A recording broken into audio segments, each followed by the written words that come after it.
Hey guys, welcome back. I'm Dustin, here with Kevin. Hey guys. And if you've been a long-time subscriber, thank you so much. If you're new to the channel, welcome. And we're gonna do some glass blowing and hang out for a little bit. Absolutely. We're making a sweet Terp Slurper set. Actually, a couple Terp Slurper sets. Yep. So you guys can make those for all your buddies. Yep. For those of you guys that don't know, the Terp Slurper is an apparatus used for inhaling vaporized cannabis hash. Mm-hmm. And the marbles and the pillar, pretty cool accessories. Yeah, so it's all the rage, and we want to make a few of these things and give them out to you guys. So absolutely. We had an awesome class this past weekend. It was great to have Emily Marie Glass here. She made some awesome pieces. We had a bunch of people in the class, and it's been awesome seeing what the people in the class have been making. Yeah, the tags on social media, Revere Glass School and the Emily Marie class. It's cool to see the people making these projects at home and them being in the workshop. I think we had about 40 people from all over the world, and it's been amazing. We wanted to thank Emily Marie Glass for coming out, Kevin and Kenzo for being there to do the audio and visual. And of course our buddy Brian for saving the day with the oxygen. Sleepy B, thank you, saved the day with multiple things, so thank you. It was an awesome class. Check it out. There was an open house that you guys can check out on YouTube, and if you want more, go over to the online school and you can sign up for the class or any of the other ones. I think we have Creep coming March 20th. Yeah, March 20th Creep will be here, so definitely you guys can sign up for that one as well. I think you got some early bird pricing going on, I believe. Yeah, $49, which is 50% off for the early bird special, and that's going to be a sculpture class. Check it out on the website, revereglass.com. And we wanted to thank our sponsor. Yeah, thanks as always to Mountain Glass Arts. They have tons of color, tons of supplies. You just got some more color in, I noticed. Yeah, Mountain Glass sent me these really pretty transparents.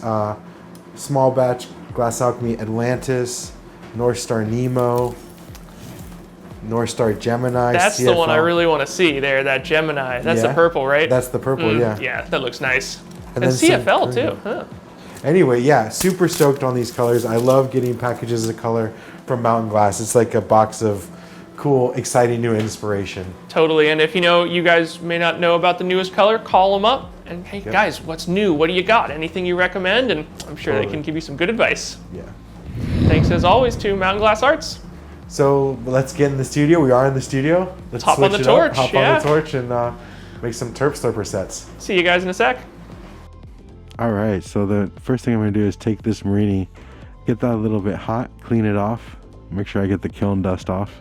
Yeah, you don't want that kiln dust to cause any, permanent marks or burn into the glass at all. Just gonna punty up to the end there, and it's a pretty solid chunk of cane, so it needs quite a bit of heat. That was I don't know if you guys noticed, but that little Kevlar pad was like super tiny, and I got that at Mountain Glass. It's like a 3x2 or something like that, and I like that one for wiping stuff off. Nice, a little easier than picking up the big one that you lay stuff on your bench sometimes, or wipe bigger pieces on. Yeah.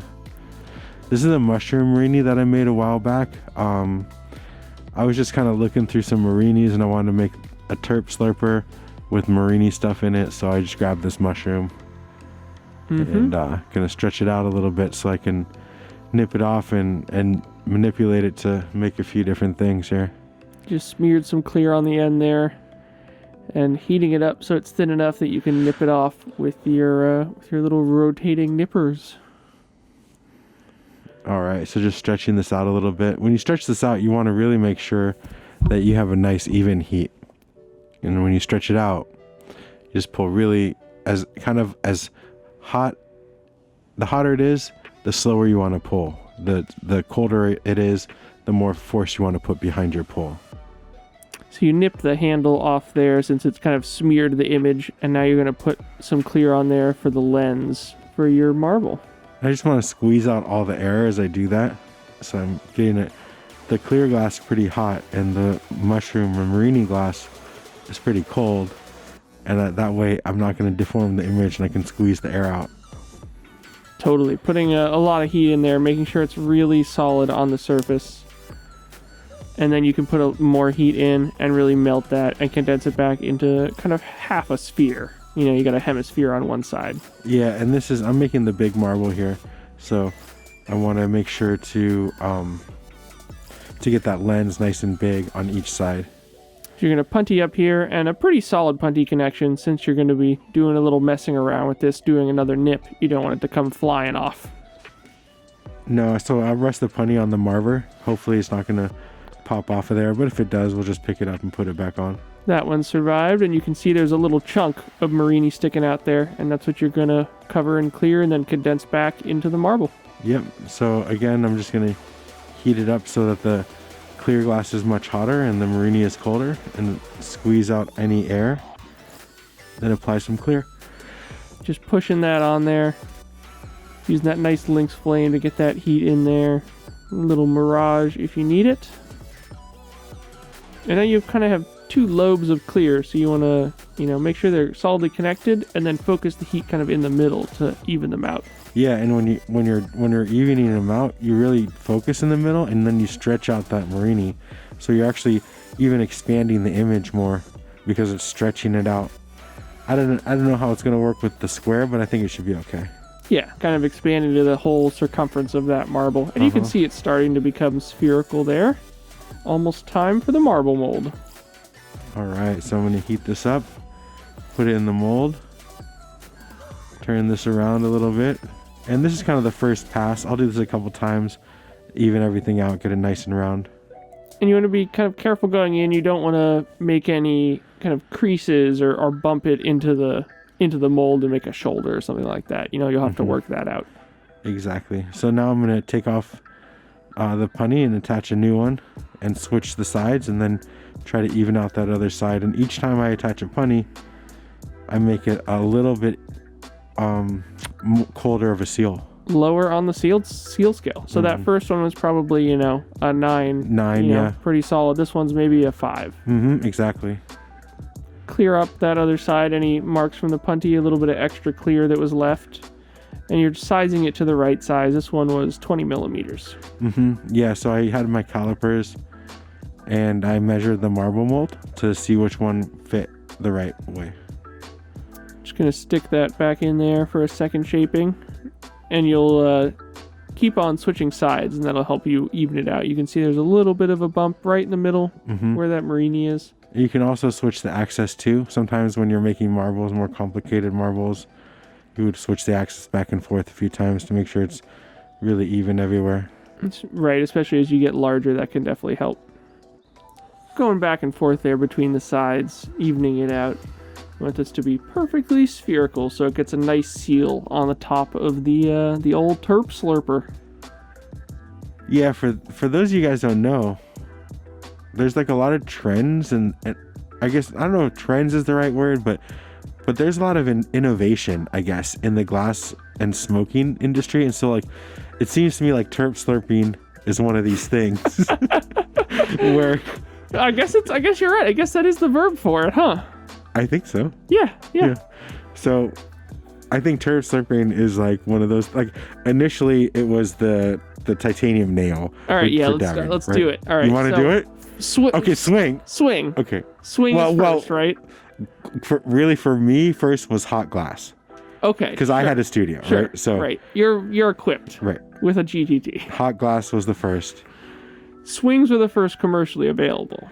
For those of you guys who don't know, swings, Google hash swings or hash HMK. What is it? HMK. HMK, exactly. Hashmaster Kush. Yeah. Yeah, those were the OG swings right there. And so it was like an arm that swung below like a bell. Yep. And then from that, we went to domes. Domes and nails. So you have a male joint. Yep. With a nail in it of either, mostly titanium. And people were really nervous to make male jointed pieces because of all this fear about hash and it being more strict. And so I remember at the time, we were one of the only companies that had male joints on the pieces because those were the ones that were for hash. Right. This was after Operation Pipe Dreams. Yeah. So everyone was still worried. Like 2010-ish right now. And so then we made these domes. And then after the dome, dome-less. We decided we didn't need domes because it was still hot. It was the hot and hurdy days, right? So everything was 1,000 degrees, glow squad. So and we had like these nails. They're domeless nails and little dish that you put things in. That was like the golden era of highly educated, right? Task Rock, the visionary man, had some incredibly popular designs. Yeah. That were honestly industry standard and still are. But, and knocked off in different ways. Yeah. And Task Rock, we can definitely credit him for the nail. That was definitely an awesome innovation. And I feel like, before that, people were collecting slides, like cannabis, flower slides, basically.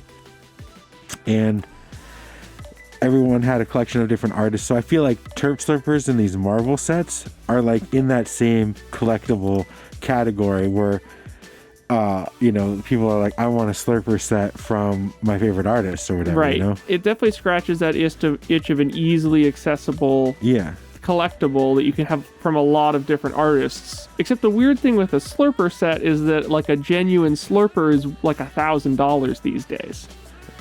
But there's going to be knockoff Slurpers. There probably is. Yeah. There's even American-made nice knockoff Slurpers, for a couple $100. Right? Yeah. Not necessarily knockoff in that case. It's a weird land, but it could be cool to. Okay, so if you had a Slurp set and you had a different component of the Slurper from many artists, is that a collab? That's a forced collab. Is that a forced collab? Only when you take the dab. No, I think you could. I think you could mix and match different little components. That's allowed. Yeah, that'd be pretty cool. Yeah, it's like you got. We had a little punty fall off there. All's well. We totally skipped a whole series of nails of like the Quave club bangers, right? We can't forget Quave. Oh, the club bangers and the troughs and the Quave, diamond net. I feel like Quave and Joel Halen popularized quartz, right? They really it was Puking Beagle even before that. That's true. Yeah. The Puking Beagle nails were early on. Yeah. But among the mass market, it was really the bangers. Right? The Quave, when the Quave banger came out, that changed everything again. Mm-hmm. Like the Terp Slurper. Back to the male joints. And they were selling out $250, $500, who knows how much each. And that was a good innovative design, because before that it was more complicated to make a nail. We didn't have this idea, and we had to make many seals on a quartz nail. I remember even trying this back then. And that simple bucket shape was such an innovation. So good.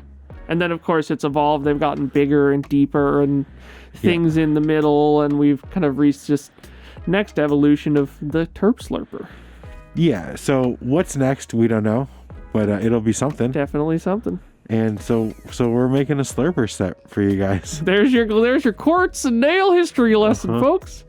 Anyway, so we've moved on. Dustin has moved on to the little pillar. So this goes in the little vertical part of the Slurper and spins about.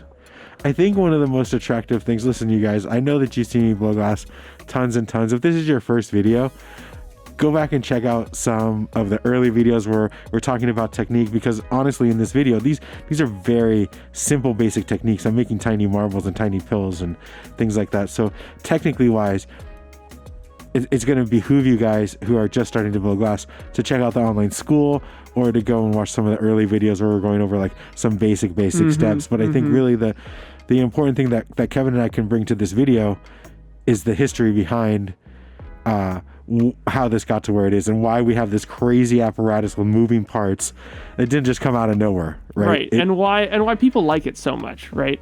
That's the whole. Yeah. They've definitely caught on all across the industry. I think for two reasons, right? One, Toro. Toro is a brand that a lot of people like, and it's a brand that makes very clean work and innovative work. All day long. Yep. JP Toro. From back in the day. His perks were amazing. 713s, people never seen pieces that clean. They were very good, and they are very good. So I think that's part of it. I think the other part is that the movement, right? The kinetic aspect. I think that's so cool. You see these things popping around and moving around, and your hashes going around them, and it's great for Instagram. It's like the most exciting dab shot you've ever seen. Yeah. Instead of it just like smearing around in a bucket, it's like, whoa, there's stuff happening. It's going up, it's going down. It's the vapors are moving. Very exciting, like you said. Yeah, we're gonna see if we can get this Terp Slurper to show you guys to slurp. I guess to slurp a terp. I mean, this is here. We didn't make this name up. You can. I just have thank trouble JP with it. I'm Toro sorry. for the name Terp Slurper. Him and his buddies were sitting around thinking, "Man, what do we call this thing?" Terp Slurper. So you can see Dustin is always using the calipers there because these things need to be quite specifically sized. They're we'll put all the sizes down in the description there if you guys want to reference them. So you're going for, I think, about 20 millimeters long on this one. I think it was like 12 to 20 or something. Yeah, like that. you have a whole range, right? You're always got to go for about 6 to 6.5 millimeters around, maybe 7. Mm-hmm. And then your length can be anywhere from 12 up to about 21, I think, is maybe the max. That's 24. Maybe? That one. Right. I think you'll pull this down a little bit, and about 6.8, 6.6 on the diameter. Yeah. So that looks pretty good. We'll get that in there. I just learned today there's different sizes of Terp Slurpers. Really? I was asking my buddy if he had one that we could borrow. He's like, what size? Well, no, he said his XL was broken. He just has a mini. And I was like, what? A what? I don't even... Oh, gosh. So, this is for a standard Terp Slurper. Is there a standard? I hope so. We got the information from the Facebook group. You guys should check that out too. It's on the Torch Facebook group, but I put a post up in there saying I was going to do a Terp Slurper video. And what are the sizes of the components I need to make, because I don't actually own a Terp Slurper. So I'm just slurping my water here while I tell you that. You gotta stay hydrated. It's very important. So, but yeah, he put some people put the measurements in the group. And you can see there, we were referencing the picture and making sure we're using the right little marble mold there. So speaking of these little marbles, there's a couple different ways to make little marbles. You can use a mold, or you can use G-forces. And first we're going to use the mold. We'll try both. But first we'll use the mold, right? Exactly. So seeing how it looks on the lens there, making sure you're seeing enough of the image on that small size, and totally, you can definitely see that mushroom in there. Yeah. It's cool, it's all these little marinis, put them to use and make little tiny... That's the cool thing about a marines, I can keep pulling this down and make tiny things with it, Right, you could buy a little piece of cane and make a whole slurper set with it. Probably. So just grabbing that off your bench to pop off the punty and a reconnection there, maybe a 4 on the seal scale, maybe a 5. Yep, something like that. You can see you had a little movement after you stuck it, which helps tell you it's a little further up on the scale. Yeah, and then not only that, it also leaves me time to straighten it. So I'll put it on a little bit hot, straighten it onto center, and then keep working. Glob and clear onto the other end, and this is the same process as the larger marble, just on a smaller scale. For those of you guys, also a little bit about the history of stuff. The way that there's the oils and the shatter and diamonds and all that stuff, it didn't used to be like that. We had flour only, and if you were lucky, maybe some cold water hash from Morocco or something like that, or finger hash. I don't know.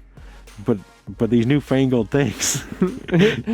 I came around the scene about when that was all coming to fruition. Yeah. And seeing just the amount of change and innovation that's happened over the past 7 years or so is pretty crazy. Because now there's a lot of people who have spent many years studying the science behind this and are straight up scientists in real scientific laboratories making some cool stuff. Yep. So, have you ever told these guys what first got you interested in like the glass scene, like what pieces spoke to you and stuff like that? I remember seeing a lot of Yushin pieces. I was, a classic. Carver B was really one of the first artists that I saw. I was like, wow, that's glass with the sandblasted and the carved multi-layer stuff. His stuff has always been so beautiful. That was the first heady piece I ever bought on Boro Market back in the day. I bought my membership to Boro Market for $50, 1.0. And a little Carver B slide, and that was back in 2012. Pretty long time ago now. Pretty crazy. Yeah, and you know what? For those of you guys just getting into the industry now, it's fine. There's so much growth. This early stuff was was really just the infancy of the industry, and even now is just the beginning. I mean, I thought it seemed established when I showed up, and it's expanded so much since then, and it's got so much further to go. So yeah, and there's like a lot of new characters and new glass blowers, but then there's some people that are old school that you're gonna see year after year, and it's so cool to see it all grow.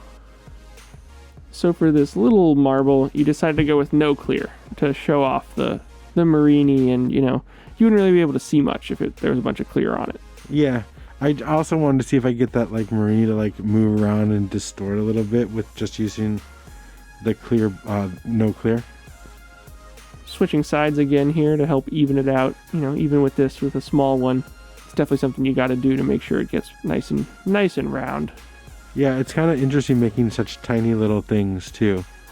I mean, I got a lot of appreciation for Dan Hoffman making these super tiny little things. A little bit too high on the seal scale there, Dustin. Well, I still doesn't want to let go. There we go. Haha, popped off. Just gonna clean that up with the mini torch. The really nice thing about having the mini torch is you can just leave that right in the marble mold. Of course, you could totally use your GTT as well. Just angle it down a little there. So there it is. Yeah, that looks great. Little like spacey mushroom. I like it. I'll just toss that in the kiln. With those marbles, you can just dump them off the marble mold onto the kiln, no problem. Yeah, they'll just roll around, then you can clean them up later. I'll make another smaller one. Got to pull down a little bit more cane since you didn't have a section small enough there.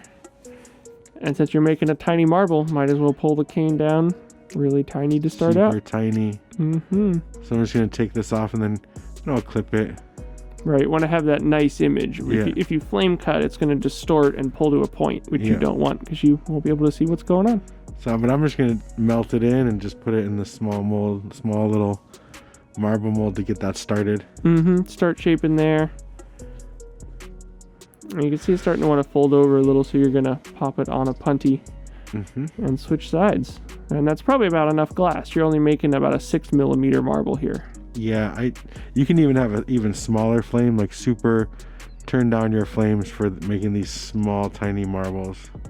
Right, that's one of the advantages of many years of being used to the glass is you can know how to control it even when it's so small. Just enough heat. All right, that looks pretty cool with the Marini kind of melted in. A little tiny guy there. All right. So we're gonna pop that off. Oh, being a little stubborn here. I think you're gonna have to. Those seals. It's because when you're working so small, the heat works a little bit different, and so I'm not used to like the small little touches and stuff that you need for this scale. Right, you can see there that seal was like a nice 1 or 2, but it does take so little heat, and the repositioning you're used to being able to do on a larger piece, that'll just melt the seal in on something this small. Exactly.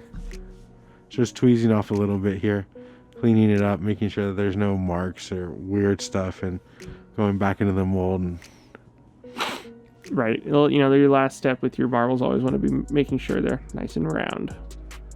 Oop, there you go. I was ready to let go. Give it a little mini torching, and this just needs just a kiss with the mini torch. It's so small. If you melt it too much with that, it'll just flatten out. All right, there we go. One more down. Let's grab that guy. Uh-oh. Oh, man. Man down. We were worried this was going to be a problem. It could be. I mean, it's tiny, and the floor is gray, and that's blue, and of course it's the smallest one too, right? The smallest one. Yep. All right, searching. Thankfully, Dustin had a good eye. He saw it at the back there, so I was closer to my side, so I got it for him there, and I figured I'd just put it right in the marble mold, and we got something to try. I'm surprised we didn't drop it in that water bucket just then. I was really waving it around there. I had it thankfully gripped quite tightly, but I was just having a day. All right, so let's use some G-forces to get this thing round. We were talking about how to figure this out. We've never done this before. We've seen it on Instagram. Gotta try and be Instagram famous here, guys. So let's see, a little more pressure. Kevin says, get it going, move it around to get it going, and I was trying different flame chemistries. There we go. Oh, wait, here we go.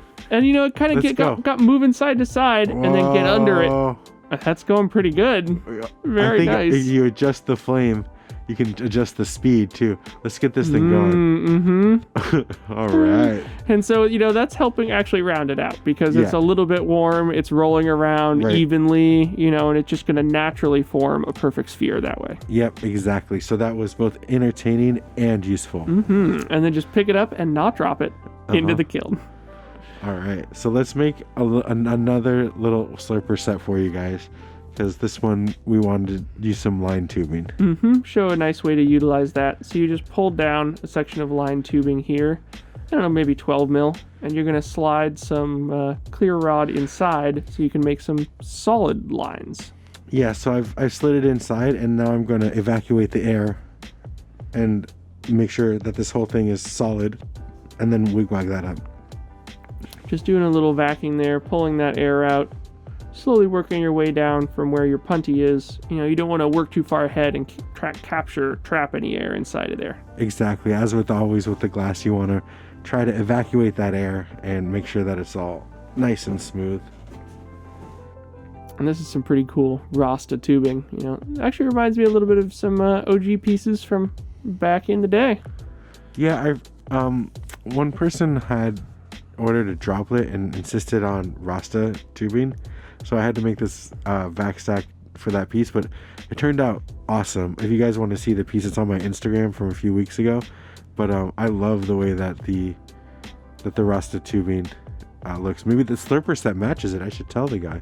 Oh yeah, there you go. Yeah. Maybe you'll commission one of those. You got a little bit of the tubing left still. Yeah, but this set's for one of you guys, obviously. It's true. Just leave a comment, a question down below. We could give one component to each person, and then they could meet up for a slurp sesh. That'd be rough. That'd be real rough. Be like, hey, here's a 6mm marble. I hope you love it. No, that'd be good as a Terp Pearl. But it would be cool. Oh, what's up, Angel? Angel's always helping us out, putting stuff together. He's amazing.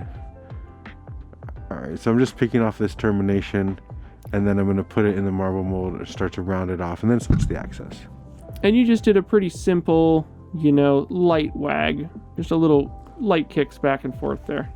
Just a little bit so that we could kind of get some squiggles in the design. Pulling out that termination there. You always want to make sure it's nice and even. And now, once again, back into the marble mold. We're just pushing it a little bit to condense it, but being careful not to fold it. And, slurper sets are just the latest innovation in a long line of accessories for all of those ways. It's true. It's been a long time. And there's a lot left, too. But there's been a lot of stuff like domeless nails and domes and slides. And then, we didn't even touch on Mothership.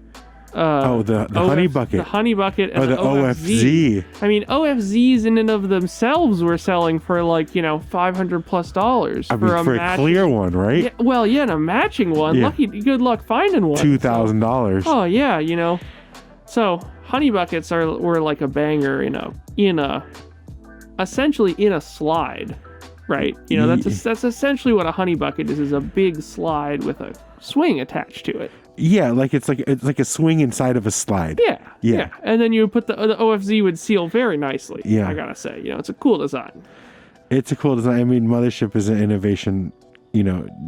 Scott Deppy's a genius, obviously, with the work that he puts out and the stuff that he's able to do. And there's more. There's little ones too. There's ones that don't make it quite into the mainstream of glass pipes as well. Like a lot of little guys make different sort of weird little adaptations of stuff in their own little inventions. And I mean, not that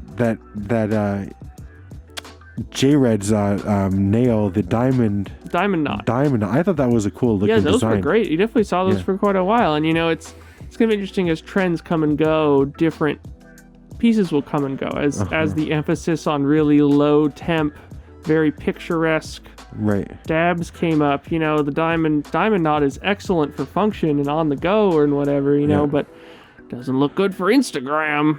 And I mean, I think there's something to just a little something that we should throw in here about how when you watch our first videos, it really dates where the industry was at the time, right? It's like, we had hash everywhere because we were trying to say it was, it was medical and it's accepted and had a whole message around and it. nobody'd seen it, so it's like, oh, cool, let's show this off, right? But then we look back on it and we're like, dude, that is dark and gross, and you're like, oh geez, really hot, super hot brown dabs. But sometimes as the show progressed and the industry progressed, we had better and better stuff, and then there was better and better stuff made. And the pieces themselves changed, right? Yeah, it was very interesting seeing that as well. Yeah, what's interesting from the glass side of the cannabis industry is how glass has influenced the cannabis industry. It's in my opinion, it's really glass that made dabs so popular, because before there was no easy way to consume this, and glass makers made a convenient way to consume a BHO, basically. Right. And I think that the connection between the growth of the cannabis industry and the growth of the glass industry is so intertwined and influential. At the time, when it became popular, there was a lot of extra cash floating around, which a lot of glass blowers got to, spend on making a lot of really heady pieces that then, a lot of people used. So, pretty cool. Yeah, it kind of makes me a little bit, I guess, sad or nostalgic to look back on it, because I really enjoyed California being in a gray area of legality. Right, I really enjoyed that the big business and venture capitalists hadn't come into the industry yet. And not that I haven't appreciated you guys and your contribution, but before, it was just a lot more freedom in a way. Like, everything is so. It was a very tight knit community, right? Yeah. Everybody knew each other. It was very much like an underground community, because that's what it was. And that's what it was transitioning out of kind of at that time and really spreading its wings. Yeah. And it's cool to see it grow, especially from being in it since mid-90s, right? So, like, it's definitely cool. Like, it's a whole world. But there's different times, and there's going to be other times that haven't happened in waves of this industry. So if you're just getting in now, like, welcome, and, contribute what you have, and people will appreciate it. Finishing off this little tiny wigwag marble here, and I think we're gonna get this one going too. G-force style. G-forces. So you want to make sure it's pretty round to start out before you get in there. It's gonna be very hard to get it going. Knock this off. Grab the mini torch. So this is round 2. This is a fun technique, guys. To be honest, I love the glass techniques that I've done. There's something special about this one. So that's some graphite's holding some moisture, so that's just the moisture coming out of the graphite. There you go. Got that one going pretty quick. There we go. There we go. Whipping around. I wonder if it's going so fast it will become oblong. There we go. Can't have too much fun, you know. Gotta keep working. Make sure it looks good there, and you can see the wags. It looks very nice. Yeah. So we'll just do another little one here. Right, doing the approximately, 8 millimeter to 10 millimeter. So just going to punny up here and remove a little bit more glass to make another little marble. Using that nice precise flame to kind of split that in half so you have a little bit left for the last marble. Even after looking at this, I feel like I can use a much smaller flame for making this scale work. You're just used to, running your GTT pretty standard like that, right? And you can make it work, right? So it's just like, might as well. It was cool seeing Emily Marie Glass come, and she uses a Herbert Arnold for her torch, and when she went to use the Delta hand torch on the lathe, the heat was so much, and we had to adjust it down. So it was really kind of cool to see the differences of the different torches and people's getting used to them, and a flame that can look the same on two different torches puts out an incredibly different amount of heat sometimes. Yeah, and she said something that I thought had a lot of truth to it too. When she went to use the lathe, she's like, "Oh, using someone else's lathe is kind of intimate."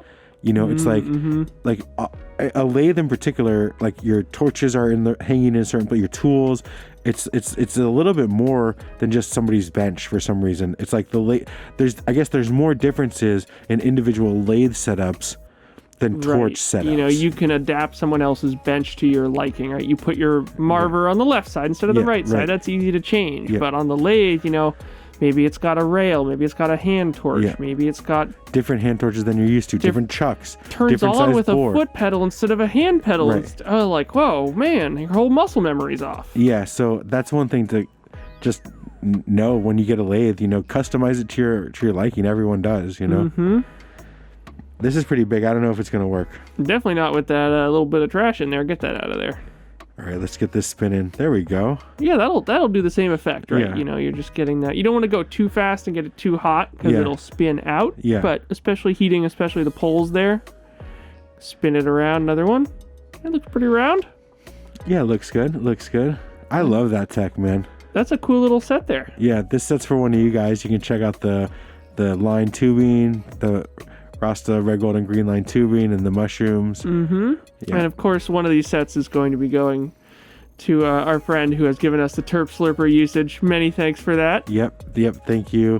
You can follow him, Maiko.Oakland, on Instagram. Once again, guys, just drop a comment down below and we'll shoot that other set out to you. All right. We'll see you guys soon. Welcome back, you guys. I hope you enjoyed the demo, learned a trick or two, maybe something you can use in your own work. Absolutely. Fun making those sets. And I love the way the wigwag one especially came out. When it spins around there, it's pretty sweet. You guys have asked several times about some of my older work. So we had this piece. This is from 2010. And this is an old piece. You want to get a shot of the... Oh, yeah. We'll... Yeah. So this is what it looks like for you guys when the slurper works. And of course, you can not use that upper marble if you want just the spinning action, right? You know, you can take those other two small marbles out, but pretty fun, I gotta say. I see why people like them. I mean, it is entertaining to watch for sure. Maybe a little complicated for me personally, but you know, it's cool. It's cool. It's cool. I liked making the set a lot. I thought it was really fun to work that small, and I can see a lot of potential in like making some tiny little things. It was fun. So I'd recommend you guys try it. It's a pretty simple project to make. Yeah, totally. It's a fun one. I got some questions for you, Dustin. Let's do it. First up here from Blunts for Days. Help with termination in blanks. He always has a small dot at the end and tries to condense it back. Yeah, like a dotted clear. It's common. You have to pick it out. First you pick it out. Second, you blow into it to thin everything out, and then you condense that back down without heating the point, and the point kind of goes back in a little bit. Evens out. Yeah.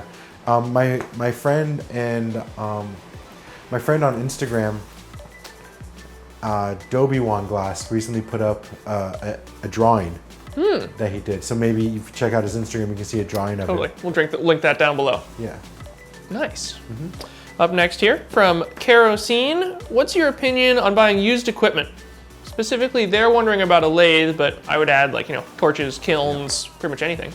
Yeah, I mean, used equipment's great. I would say if you can see the torch run in person, ideally the lathe too, because when you get with torches and lathes, there are components that can break or need repair. Most of the time they could be repaired, but you'd want to know going into it what the additional investment would be on to bring it back to. You know, you want to check the true on the lathe. You want to make sure both sides are spinning at the same rate. No gearing is messed up. You know, starts and stops cleanly, and maybe loud sound or clunking sound, or check the chucks. You know, make sure they open and close. Yeah, so you want to go with somebody with some experience or yourself and just check it out. But I'd say buying equipment used is great, and if you can find it, sometimes it's hard to find used. Totally, yeah. Yeah. And for other tools, you know, like hand tools, things like that, you just kind of inspect them. You know, pretty much good to go, right? You know, graphite is either good or bad. Right. You know? Yeah. Totally. Used tools are great, and get as much of your eye on it as you can before you buy it. Yeah. All right, last up here from Dorian. Can you mix two brands of color in the same piece? For example, Glass Alchemy and North Star. Sure. Yeah. Absolutely. It's the same coefficient of expansion, so if you're making a Marini or something like that, you can put them all together and they should work. There's a few things that aren't going to work, but as a general rule, they will work. You know, that's more down to the color itself. Yeah. we got to give away this spoon that Maria made from last time. Oh yeah, that's right. I love the pinwheels on this thing. Super cool. Yeah. And so keep an eye out for the disc flip later on. But this one is going to James L. Minks. All right, James, thank you for your comment. Thank you for watching. Thank all you guys for watching and joining us. And please sign on to the online school. We have the weekly mentorship and the videos. It's a great community, the Facebook group on the Torch. Totally. And drop a comment down below. We'll be giving away the Rasta Slurper set next week to one of you guys. All right, you guys. Thanks for watching. Have a good one. Bye. Bye.